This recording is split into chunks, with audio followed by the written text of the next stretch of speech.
So I decided to make new jaws for the vise because the previous owner took them off and the vise didn't come with jaws. Therefore, I'm going to take the dynamic jaw off and give it a nice skin pass on the mill because it was previously mangled, and then I'm going to machine the new jaws.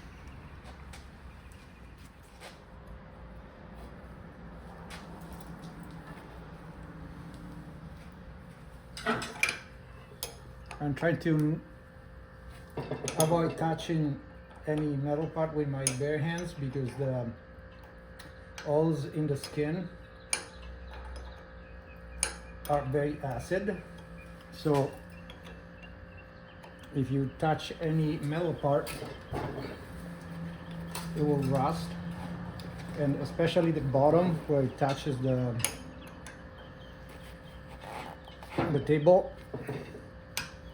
If it's rusting underneath, it's not a good thing, as you all can understand.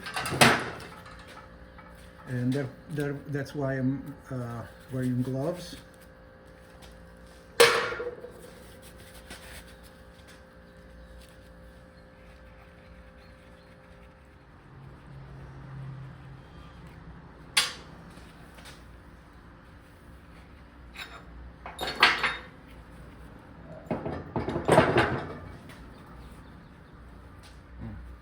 Of course, I have to take the lid screw off. That's a tapered pin.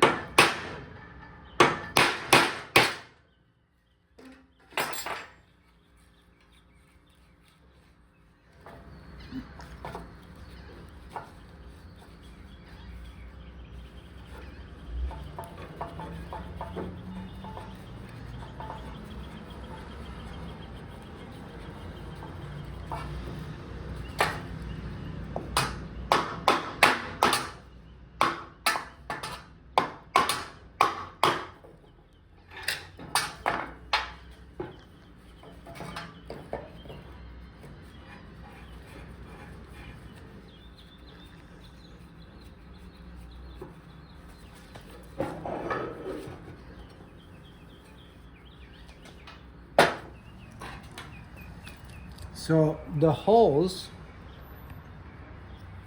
on the dynamic jaws are not threaded. I'm going to modify this and thread the holes because I want to be able to move the jaw on the other side as well to put like a big fixture plate or something wide.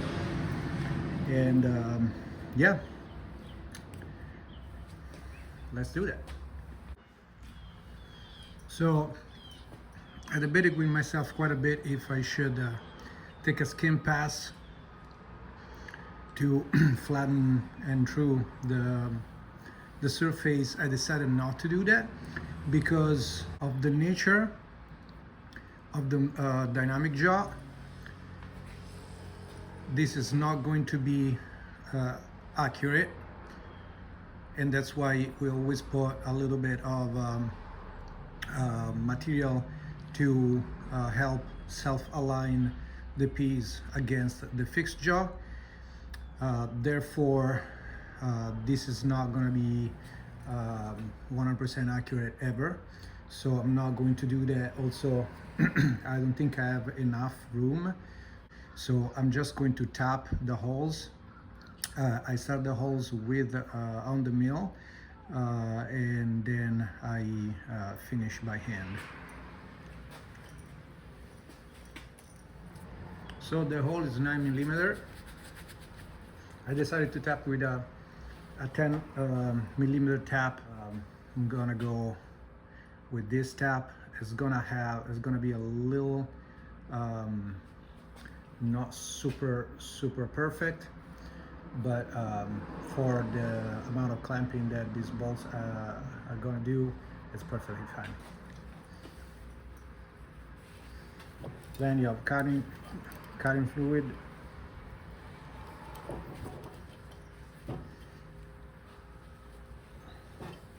And this is a Harbor-Free tap. It's not a quality tap, but it will do.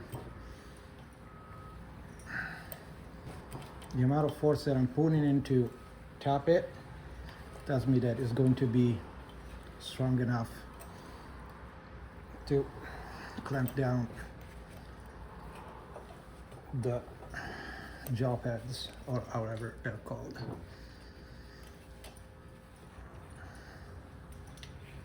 And so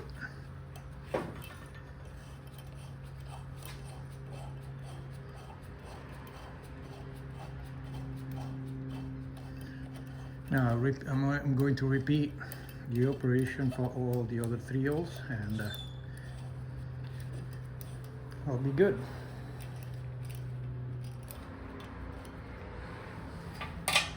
One tapped hole.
So the pieces that I'm using to make the jaw plates are oversized in all 3 dimensions. So I'm going to cut them and then take them down to thickness over on the mill.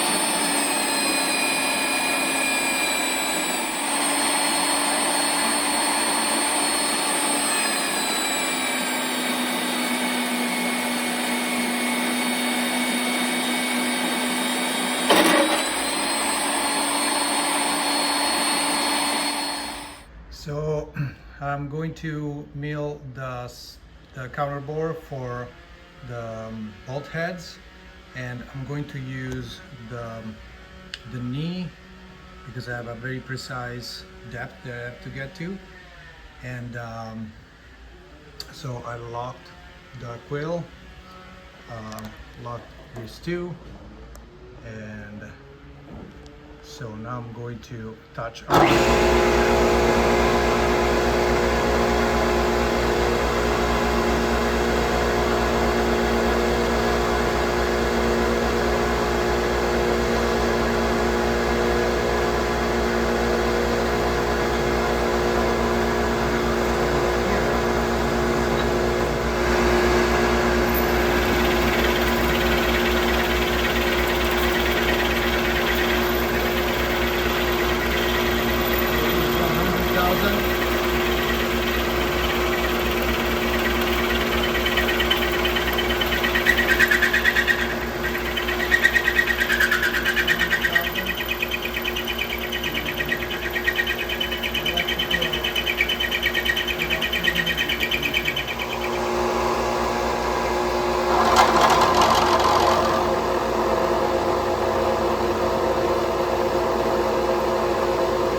726.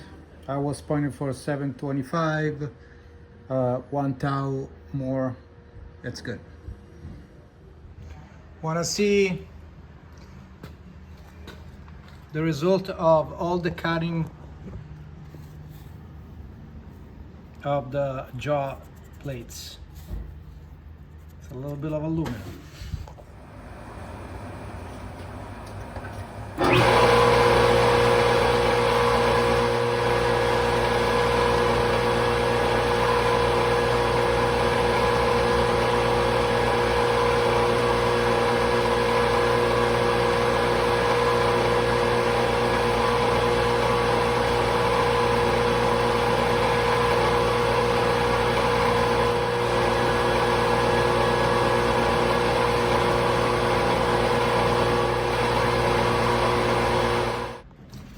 So there it is, they're done.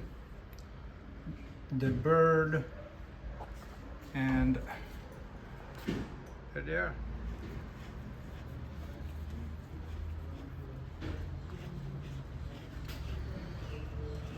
The edge, the side edges protrude like 1/8 of an inch, 3.2 millimeters, and the top protrudes, I don't know exactly, but it's a tall of 2 inches. So I have a little bit of lip to put a vise top, and you can see when it closes, whoop, almost becomes one piece. The finish will not win any award, but who cares? So the very edge, I don't know if I can show, it doesn't really show, but the very edge over here, there is a routed side, milled side, a channel that goes all the way down, and the bed of the vise is actually slightly lower than the corner. The corner is a fillet that is probably 1 or 2 thousand higher than the bed, and same thing the moving jaw. I think it was before, because that way when the jaw plate touches down, doesn't drag on the bed, and that's why I couldn't use parallels before, and that's the main reason why I made the jaw pads. This vise is kind of weird. I could have bought jaw plates, but this vise is kind of weird. I was 95% sure that if I bought them, wouldn't have fit the vise, so that's why I made them. They're aluminum, because I thought that's all I had, but halfway through building it, I found out that I had a 1 inch thick piece of mild steel that I used to rebuild my press. But yeah, when they wear out, I'll make new ones, or even better, I'll buy a new vise. But yeah, this is nice and trimmed, and that's it.